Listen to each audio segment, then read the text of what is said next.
ഞാൻ നാളെ കുറച്ച് ബിസി ആയിരിക്കും. എന്താ സംഗതി? നാളെ ഒരു സുപ്രധാന ദിവസമായിരിക്കും. പ്ലാനിന്റെ വ്യക്തമായ രൂപം നിനക്ക് നാളെ അറിയാൻ പറ്റും. നിന്റെ സഹായമൊക്കെ വേണ്ടിവരും. നീ കാര്യം പറ.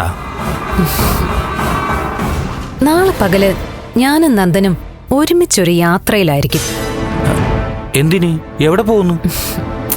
ഞങ്ങൾക്ക് എവിടെയാ പൊക്കിവിടാത്ത? നീ അങ്ങും തൊടാതെ എന്തായി പറയുന്നേ? കാര്യം തെളിച്ചു പറ. എന്താ നാളത്തെ വിശേഷം?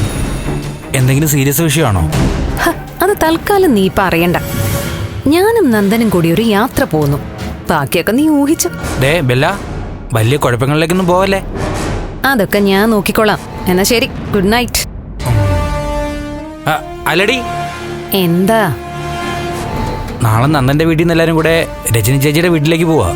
രജനി ചേച്ചി പ്രഗ്നന്റ് അല്ലേ? അതിന്റെ എന്തോ ചടങ്ങുണ്ട്. ആഹാ, അങ്ങനെ ഒരു ചടങ്ങുണ്ടെങ്കിൽ ആ ചടങ്ങിന് നന്ദനെ വിടാതെ എന്റെ കൂടെ നിർത്തുന്നതിലല്ലടാ അതിന്റെ ഒരു ത്രില്ല്. ബെല്ല, വളരെ സൂക്ഷിച്ചു വേണം കാര്യങ്ങൾ നടത്താൻ. അത് നീ ബെല്ലെ പഠിപ്പിക്കുവാണോടാ കെവനെ? നീ പോവാൻ നോക്ക്, ചെല്ല്. പിന്നെ ഈ കാർ എനിക്ക് വേണം. നീ എന്റെ കാർ എടുത്തോ. ശരി, good night. Good night.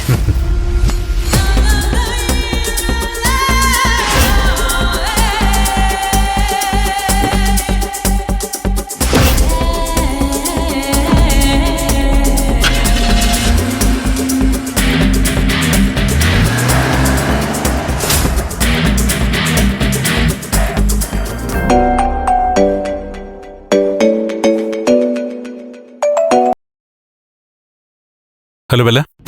Nanda, നീ വീട്ടിലാണോ? ആ, അതെ. ആ നന്ദ, നാളെ അത്യാവശ്യമായിട്ട് നീ എന്റെ കൂടെ ഒരു സ്ഥലം വരെ വരണം. രാവിലെ എത്ര മണിക്ക് പോകണമെന്നുള്ളത് ഞാൻ മെസ്സേജ് ചെയ്യാം. അല്ല ബെല്ല, ചെറിയൊരു പ്രശ്നമുണ്ട്. പ്രശ്നോ? എന്ത് പ്രശ്നം? ഗിരീഷേട്ടൻ്റെ വീട്ടിൽ നാളെ ഒരു ഗെറ്റ് ടുഗദർ ഉണ്ട്. അത് അറ്റൻഡ് ചെയ്യണം. ഞാൻ വരേണ്ടത് അത്ര അത്യാവശ്യമല്ലെങ്കിൽ ബെല്ല ഒറ്റയ്ക്ക് പോവോ? നന്ദൻ വരേണ്ടത് അത്യാവശ്യമാണ്. വന്നേ പറ്റൂ. നന്ദൻ വന്നിട്ടേ ഞാൻ പോവും. അല്ല, നാളത്തെ ഫംഗ്ഷന് വീട്ടിൽ നിന്ന് എല്ലാവരും പോകണം. ബാക്കിയുള്ളവര് പൊക്കോട്ടെ. നന്ദൻ എന്റെ കൂടെ വരണം. വരും. ഓ, എനിക്ക് മനസ്സിലായി. ദേവിക ചെക്ക് വെച്ചല്ലേ എന്റെ കൂടെ ഒരിടത്തും പോരുതെന്ന്? ഏയ്, അങ്ങനൊന്നുമല്ല.